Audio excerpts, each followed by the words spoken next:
A chuva caía pesada, lavando o asfalto como se o céu quisesse apagar a crueldade daquela noite. Dona Helena, de 68 anos, estava ali, parada na calçada, com 2 malas encharcadas e o coração em pedaços. Os próprios filhos a haviam expulsado de casa, a casa que ela mesma construiu tijolo por tijolo. Enquanto eles riam atrás da janela, acreditando que tinham se livrado de um fardo, Dona Helena apenas pensou: se eles soubessem o que eu escondo, jamais teriam me deixado sair. A chuva batia com força nas telhas, como se o próprio céu chorasse pela injustiça que acontecia dentro daquela casa. Dona Helena estava parada no meio da sala, com as mãos trêmulas segurando uma mala velha. À frente dela, o filho mais velho, Marcos, apontava para a porta. Mãe, a senhora entende, né? A gente precisa de espaço. A casa é pequena, e o bebê da Clara vai nascer logo. Helena piscou, devagar. O som da chuva lá fora se misturava ao som da própria respiração. A casa pequena. Aquela casa era o sonho de uma vida inteira, o fruto de 40 anos de trabalho como costureira, cada tijolo pago com calo e noites sem dormir. Eu só preciso de alguns dias, Marcos, até encontrar um lugar, sussurrou ela, a voz engolida pelas lágrimas. Não dá, mãe. A gente já decidiu, disse Clara, cruzando os braços, impaciente. A senhora vai atrapalhar. Helena olhou ao redor. As paredes que um dia guardaram risadas agora ecoavam frieza.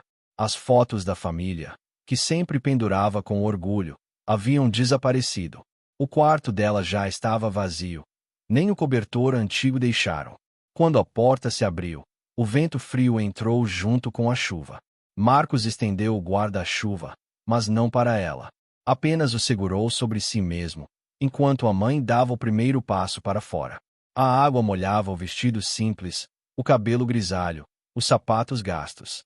Helena sentiu o frio rasgar os ossos, mas o que mais doía não era o corpo, era a alma. Lá dentro, ela ainda podia ouvir risadas. Lá fora, só o som da chuva e do abandono. Ela se virou uma última vez. Olhou para a janela e viu o reflexo de 2 filhos que já não reconhecia. Então respirou fundo e sussurrou para si mesma: que Deus me dê forças, porque um dia eles vão se lembrar dessa noite. A chuva parecia não ter fim. Dona Helena caminhava devagar pela rua deserta, as malas pesadas nas mãos e o coração ainda mais pesado no peito. Cada passo era um esforço, cada gota no rosto uma lembrança do desprezo que acabará de sofrer. Depois de quase 1 hora caminhando, ela avistou um letreiro piscando. Pensão Esperança, quartos diários. O nome parecia ironia, mas era o único abrigo que o destino lhe oferecia. Entrou encharcada, o cabelo colado na testa. Um quarto, por favor, disse com a voz cansada. O recepcionista, um homem de meia idade, levantou o olhar sem interesse. R$ 80 a diária. Adiantado. Helena abriu a bolsa velha e contou as notas amarrotadas. Tinha pouco, apenas R$ 240. Era o que restava da aposentadoria, o dinheiro que guardava escondido para emergências.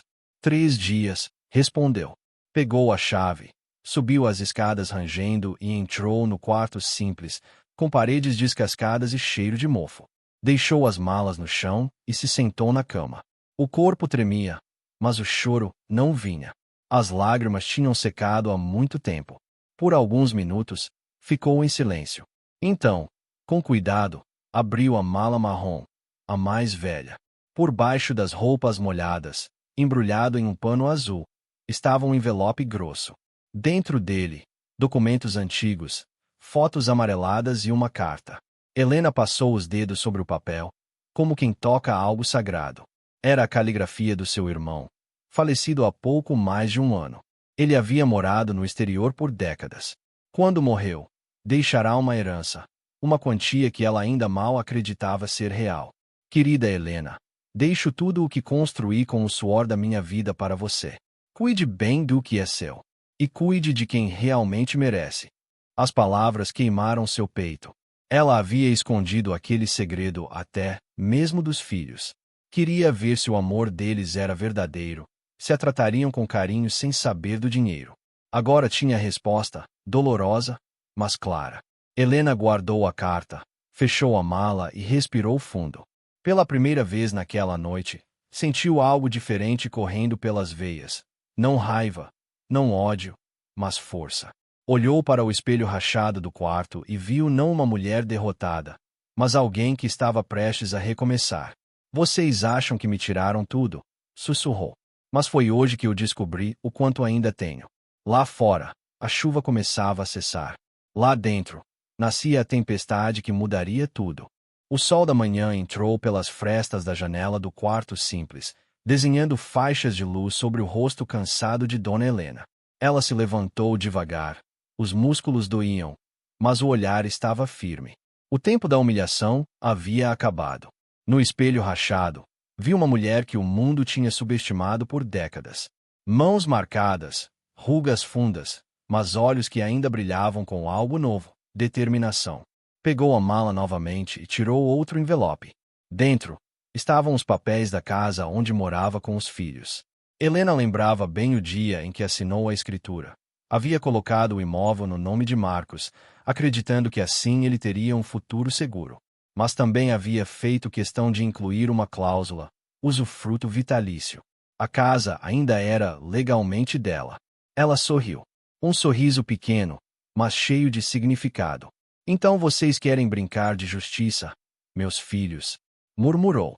Pois agora vão aprender o que é justiça de verdade. Pegou o celular antigo e procurou o número de um velho amigo de confiança. Dr. Álvaro, o advogado que a ajudara anos atrás. Dona Helena. A voz dele soou surpresa, do outro lado. Há quanto tempo? Tempo demais, doutor. Mas agora eu preciso da sua ajuda. Diga, o que aconteceu? Fui expulsa da minha própria casa. Mas creio que isso não é legal. Não é? Houve silêncio do outro lado. Depois, a voz firme. Se a senhora tem usufruto registrado, eles cometeram uma ilegalidade. Podemos resolver isso rápido. E tem mais, disse Helena, com um leve tremor na voz. Eu herdei uma quantia grande. Quero fazer um novo testamento, doutor. E dessa vez, meus filhos não verão um centavo. 2 horas depois, ela estava no escritório dele, vestindo uma roupa simples, mas limpa, e o cabelo preso num coque. O advogado a recebeu com respeito, oferecendo um café. A senhora é mais forte do que imagina, Dona Helena. Ela sorriu, olhando pela janela. Eu só estou cansada de ser invisível. Assinaram os papéis. O processo judicial seria iniciado naquele mesmo dia. O testamento também. Todo o dinheiro seria dividido entre os netos quando atingissem a idade adulta, e parte seria doada a um abrigo de idosos. Quando saiu do escritório, o céu já estava limpo. Nenhuma nuvem, nenhum sinal da tempestade da noite anterior. Mas Helena sabia. A verdadeira tempestade estava apenas começando, e dessa vez, ela não seria a que se molharia na chuva. Enquanto caminhava pela calçada, o vento leve batendo em seu rosto, ela sentiu algo que não sentia há anos: paz. A justiça estava a caminho, e com ela, a dignidade que lhe fora roubada. 3 dias haviam se passado, desde a tempestade. Na casa da Rua das Orquídeas, o silêncio pesava. Marcos tentava trabalhar no computador, mas a mente não colaborava. As paredes pareciam mais frias, a casa mais vazia.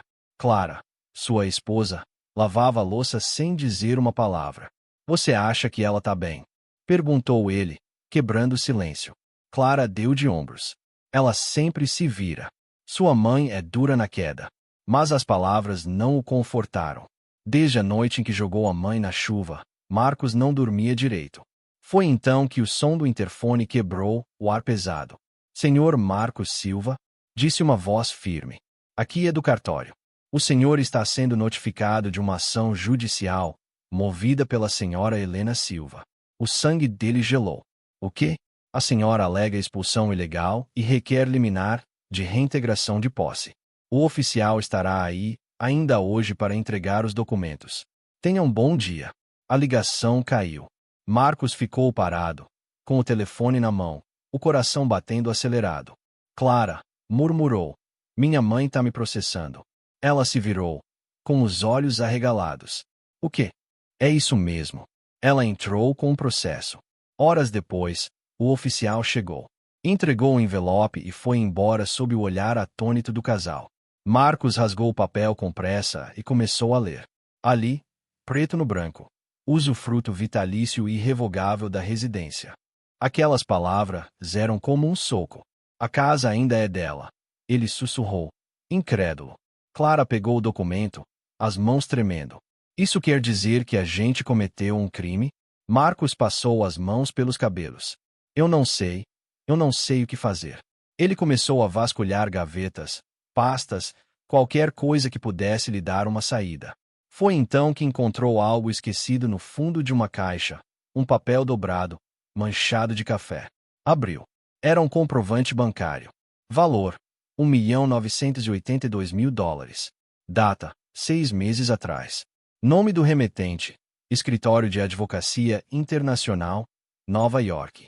O chão pareceu sumir sob os pés de Marcos. Clara, a voz mal saía. Ela tinha uma fortuna. O silêncio que se seguiu foi sufocante. Os dois se entreolharam, o pânico nos olhos. Meu Deus, Clara murmurou. Ela sabia. E nos testou. Marcos se sentou no sofá, a cabeça entre as mãos. A gente falhou, Clara. Falhou miseravelmente. Por um momento, tudo o que ele conseguia ouvir era o som distante da chuva que começava outra vez lá fora, como se o céu repetisse a mesma história. Eu preciso encontrá-la, disse de repente, levantando-se. Preciso falar com ela, pedir perdão. E o dinheiro? Clara perguntou, hesitante. Ele ficou em silêncio. Sabia o que ela estava pensando. Sabia o que ele mesmo estava sentindo. Mas também sabia que, pela primeira vez, talvez fosse a hora de fazer a coisa certa, mesmo que fosse tarde. No dia seguinte, Marcos foi até o escritório do Dr. Álvaro. Esperou horas até ser recebido. O senhor é filho da dona Helena, não é? Perguntou o advogado, olhando por cima dos óculos. Sim. Por favor, eu preciso saber onde ela está. O advogado encarou em silêncio por alguns segundos. Ela aceitou encontrá-lo, disse por fim. Mas sob uma condição, em local público. Naquela tarde, num banco de praça, sob o céu nublado, mãe e filho ficaram frente a frente. Marcos parecia menor, desalinhado, cansado, com os olhos fundos de arrependimento. Helena o olhou, em silêncio. Não disse nada. Esperou. Ele respirou fundo. Mãe, eu não sei nem por onde começar. Então comece dizendo a verdade, respondeu ela, fria. E ali, no meio da praça, entre o arrependimento e a chuva que voltava a cair, a verdade começaria, finalmente, a ser dita. A chuva voltava fina, quase tímida, como se o céu observasse em silêncio o reencontro que demorou uma vida para acontecer. Dona Helena sentou-se no banco de madeira, o mesmo em que levava Marcos quando ele era pequeno para ver os pombos na praça. Agora, o menino que ela embalava no colo estava ali, um homem quebrado. Mãe, a voz dele tremia. Eu sei que nada do que eu disser vai apagar o que fiz. Mas me perdoa. Helena manteve o olhar firme. Você me expulsou da minha casa, Marcos. Da casa que construí com o suor da minha vida. Ele abaixou a cabeça, lágrimas se misturando à chuva. Eu pensei que estava fazendo o certo, que era só por um tempo. Mas a verdade é que eu fui egoísta. Silêncio. Só o som das gotas batendo no chão. E agora? Ela perguntou. Por que veio? Pelo arrependimento ou pelo dinheiro? Marcos respirou fundo. Pelos dois. A sinceridade o machucou ao sair. Quando descobri o que a senhora escondia, percebi que o dinheiro nunca foi o problema. Eu fui. Helena olhou com os olhos marejados, mas o coração pesado. A riqueza que eu escondia, Marcos, nunca foi só o dinheiro. Foi o valor da dignidade. Algo que vocês esqueceram. Ele tentou segurar a mão dela, mas Helena recuou levemente. Eu não te odeio, meu filho. Mas amor, não é deixar alguém te destruir. Marcos chorou. Chorou como não chorava, desde menino. O que a senhora vai fazer agora? Voltar para minha casa, respondeu ela com calma. E viver os anos que me restam com paz. Já falei com o juiz. Já assinei o testamento. Tudo o que eu tenho vai para os seus filhos. Marcos levantou o olhar, confuso. E para mim? Helena suspirou. Para você e para Clara, fica a lição. Porque às vezes, a maior herança que uma mãe pode deixar é a consequência dos atos dos filhos. Ela se levantou. A chuva havia parado. O sol rasgava as nuvens devagar, iluminando o rosto dela, forte, sereno, livre. Marcos ficou sentado, olhando a mãe se afastar. Pela primeira vez, entendeu o peso da palavra arrependimento. Meses depois, Dona Helena voltou a morar na casa da Rua das Orquídeas. A justiça garantiu seu direito. Mas a verdadeira justiça, ela sabia, vinha de dentro. Toda manhã, ela preparava café e escrevia em um caderno simples as lições da vida. Na última página, escreveu: respeito não se pede, se ensina. Amor não se compra, se prova. E dignidade é o maior tesouro que alguém pode ter. Se essa história te tocou, olha para dentro da sua casa. Será que você está tratando bem quem um dia te ensinou a andar? Aproveita este momento. Liga para sua mãe, seu pai, seu avô. Antes que o tempo ensine com dor o que o amor pode ensinar com gesto. Deixa o like, comenta o que a história da Dona Helena te fez sentir e compartilha com alguém que precisa ouvir. Porque, no fim, fortuna nenhuma compra caráter. Mas o respeito pode mudar um destino.